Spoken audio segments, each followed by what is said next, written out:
was an electrician's company that I started to work with, and they were out of Nashville, Tennessee.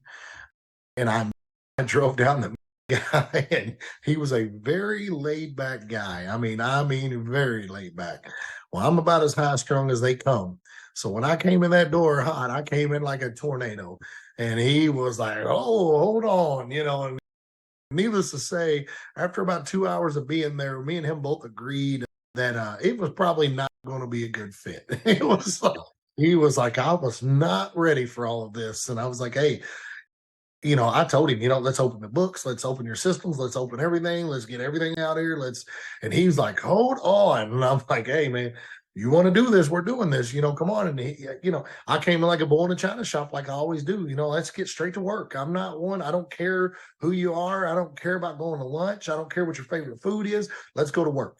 And yeah. And he wasn't ready for that, and I hate it for him because he was a good guy. But I think that goes back to some people are made to be businessmen and some people are made to work for people. And he knew at that point that he was made to work for somebody. He had no interest in trying to figure out how to save his company. He was ready to go to work for the man. He said, I want to clock out every day. And some of that stuff is important to people clocking out. Some people want to clock out. Like, I don't know. I just, when I clock out? When I am exhausted, right? That's when I clock out. Otherwise, go, go, go. It's always go time, man. It's always go time. I'm always on. I'm always looking for clients. I'm always solving problems. I'm always networking. Do you ever notice with you, like, does this happen to you that you've always got a purpose? You're always working something. And if you can, you try and do 2 or 3 things at once. That's exactly what I'm doing. But I told you, I'm going to start 10 things before I finish one. But the odds are, before you get your second thing done, I'll have all 10 completed. Maybe in some, chronicle crazy order, but it'll all be right and it'll all be done. And everybody tells me all the time, like, I'll bounce from job to job to job. I'll go from billing to title work to, I'm just all over the place, wired differently than most people are. This is just who I am, and I love it. I love everything about it. And I love everything that who I am and how I've been, brought up and, the whole 9 yards. I wouldn't change from everything from being poor to meeting the people that I grew up with, to it must be nice, those kind of people, I love every one of it. And it's just, you can't give me a bigger compliment than saying it must be nice. Thank you for that. Like, that is a compliment to me. That's like saying, you have to hear it differently than it was intended, because it's sarcasm, right? It must be nice as sarcasm. It's the same way as saying F you, I'm jealous and envious, right? And I love it. And I think that's what makes it worse, is like I'm that guy that looks at you dead square in your face and says thank you. Absolutely. Right. It's so nice. Let's talk about that, because I'll tell you some enlightenment, right? That all hitting back is bad for you. Because negativity is negativity. It doesn't matter that someone just reached out to you and hurt you. Like, you might not even know why. The problem is we don't know why anyone is acting the way they're acting, right? But we can surmise. We might know the precise incident, but someone may be reacting negatively. Maybe it's road rage. Maybe you're holding the door open for someone and they say, oh, whatever, I can hold the door open for myself.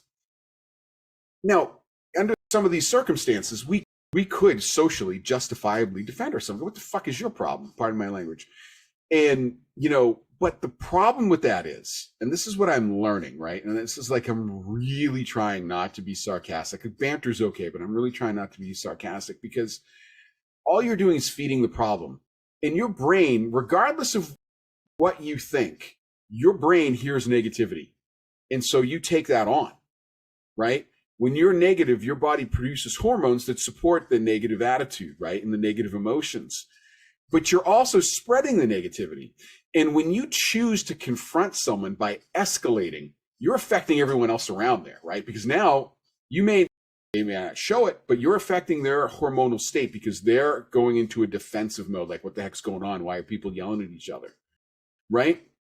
So this is the thing, like, for me, and it's really hard because I'm a recovering asshole. That's the only way I can say it nicely, right? Because like if you said something to me and I felt hurt, which is just a choice, by the way, right? I would just lay into you, man. Like I would drop you down because that was my boundaries. That was the lie I told myself. That's not boundaries. That's not boundaries. That's something totally different.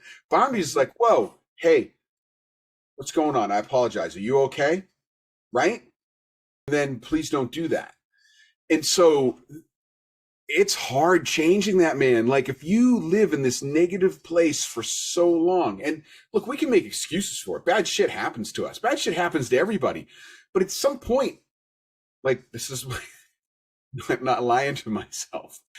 If someone says something to me and my feelings are hurt, like as long as they're not physically hitting me and physically threatening me, it's my choice to be offended or hurt by it, regardless of how egregious it is, regardless, like literally don't take it on and say, hey, have a nice day.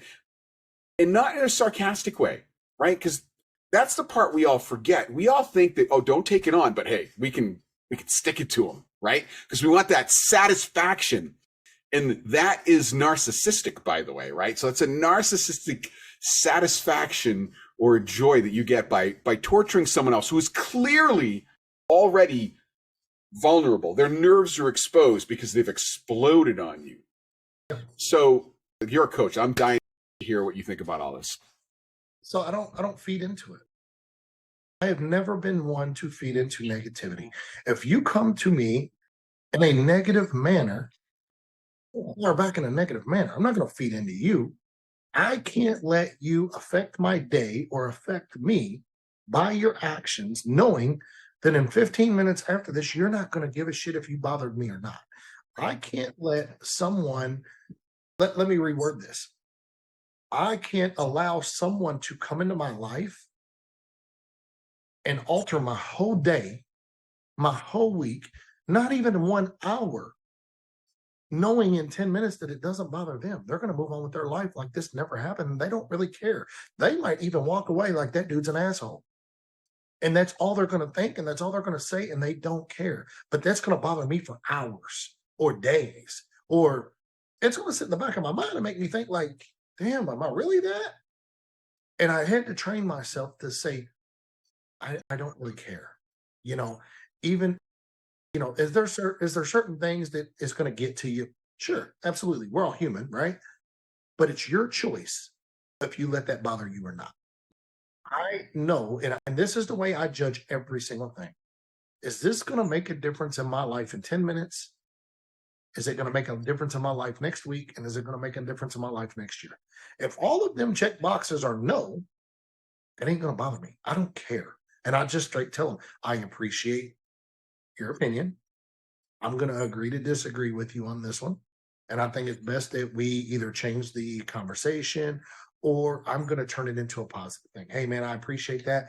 Let me tell you how I feel about this situation. And I'm going to turn it more into a positive thing, right? Because it's your response that determines the negative if it keeps going. Right. It's so easy to take a negative thing and even just neutralize it. You don't have to be positive. Everybody's like, how the hell are you positive? You don't have to be, but you don't have to feed into it. And that's what they're asking you to do. If I come to your house, Doug, and say, hey man, you're an asshole, dude. I don't like you for this, and this, and I just throw it all at you, and it's things that part of it's your ADD, part of it's this, part of it's that, that is going to bother you more than likely. You're going to be like, and especially if you value me as your friend, you're going to be like, what the hell did I do to this guy? Like it's going to be one of them things.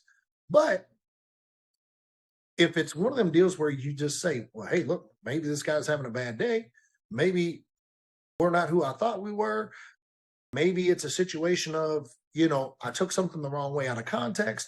The majority of the time when that stuff happens, it can easily be altered or changed or maybe it's closed-minded. You would be amazed by how many closed-minded situations cause negative sin to happen.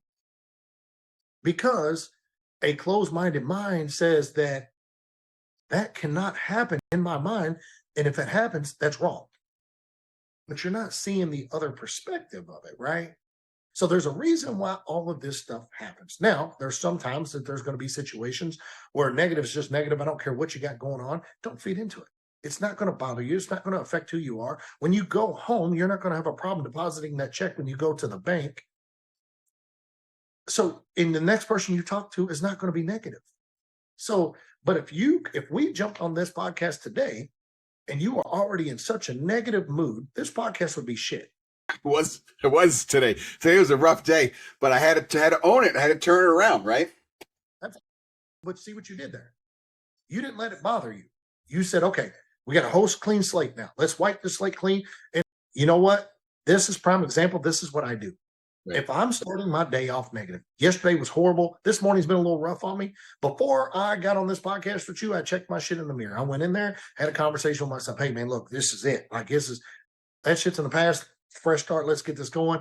And I had to just kind of boost myself up. People might think I'm crazier than shit, but I'm telling you right now, when you got to face yourself, there ain't nobody in this world that can ever bother you except one man, and he's a higher power, and he's way up a lot farther north than we're going to be anytime soon, hopefully. But that's the only other person that could ever check you more than you can check yourself. Right. And that's what I do. Sometimes I might take 15 minutes, go for a walk, go for a drive, whatever it is. Clear my mind, fresh slate, start over. Hey, man, look, this is not going the way it's supposed to go. Let me just get a fresh start again. And it works every time. Like, this is not part-time. It's not none of that. But you also got to understand there's another side of it. You can't let negative people override your positivity, your lifestyle, who you are, who you are, who you bring to the table, what you bring to the table. All of that stuff matters. And if it was a customer of yours, this also goes into a fact where maybe you need to have a conversation with yourself and say, maybe this is not my customer. Because you got to remember, identifying if someone's truly your customer or not is huge in success for your company. And that goes down to, if I have a pocket full of money and I come to you and say, hey, Doug, I need your company. Does that make me a good fit? No.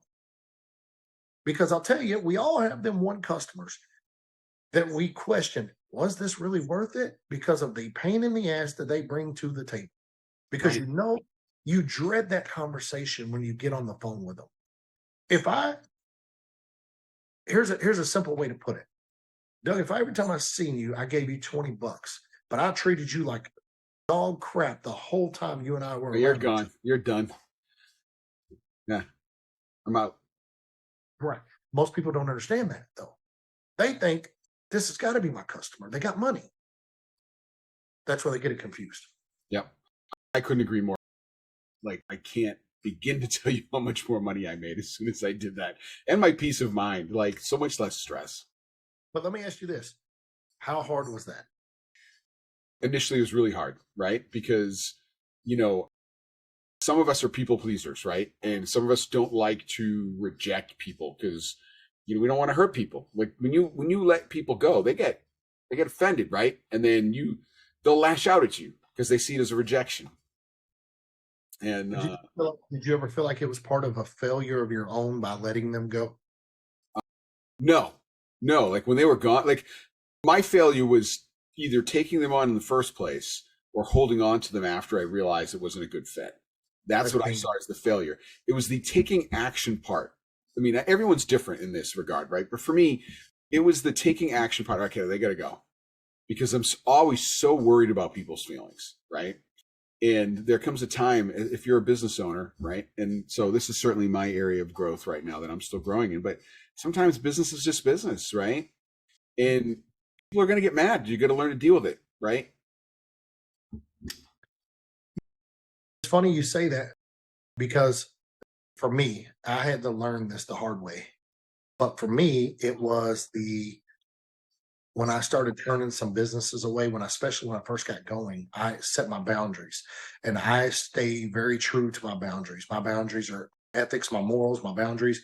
I am very, very, very secure in what I feel when it comes to my boundaries.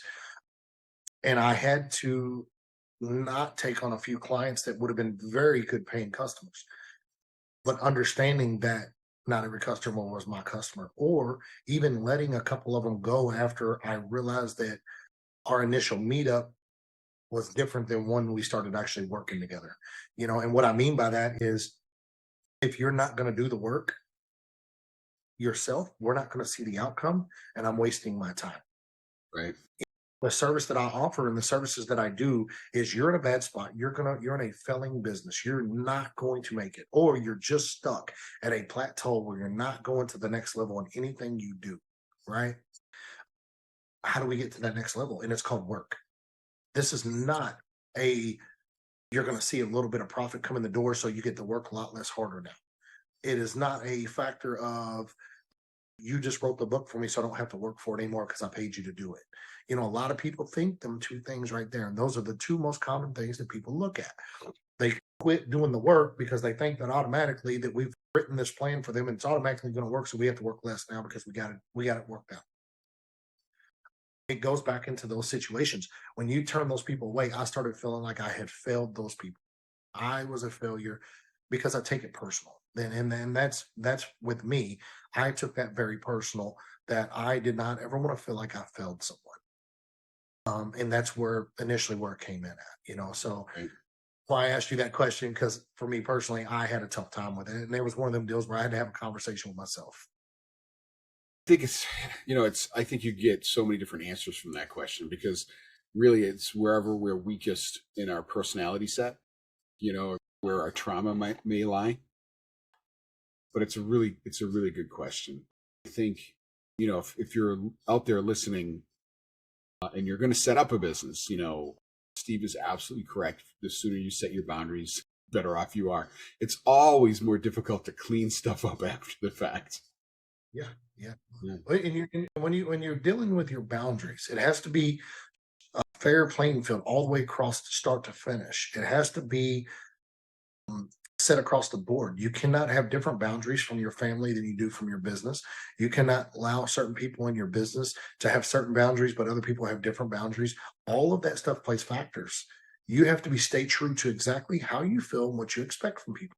And if you allow to anything else to be any different at all, your boundaries are never going to stick in place, because guess what will happen? Well, I'm going to let this slide this time. Well, I'm not going to let that bother me that time. Or, well, that wasn't that bad, so I'm going to let it go this time. But next time there's going to be a problem. And the list just goes on and on and on. You can't do that. You have to stay true to your boundaries. If you say something pisses you off or something bothers you or something alters your company or whatever the case may be, it has to stay true across the board. I agree. Why don't we wrap it up? Is there any last piece of advice that you want to give to business owners? What is something someone could do today to radically improve their processes, their income, or their sales? For you to leverage anything in your company whatsoever, you have to have your boundaries in your team in place. You're never going to get to that next level without that. So I push the boundaries and team building more than anything. You can build a company without systems and everything else. The systems will come with time.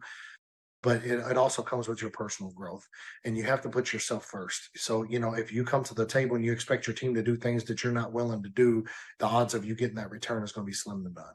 So make sure your personal growth comes into that as well. Steve, this is awesome. We're definitely going to have you back at some point. Like, I got a whole list of people who want to come back and cycle through again. We'll definitely do it before the end of 2024. Thank you so much for being here. Absolutely. Thank you for having me, Doug. It's been a pleasure. Thank you for letting me come in with you guys, and I appreciate what you do. Oh, sir, thank you.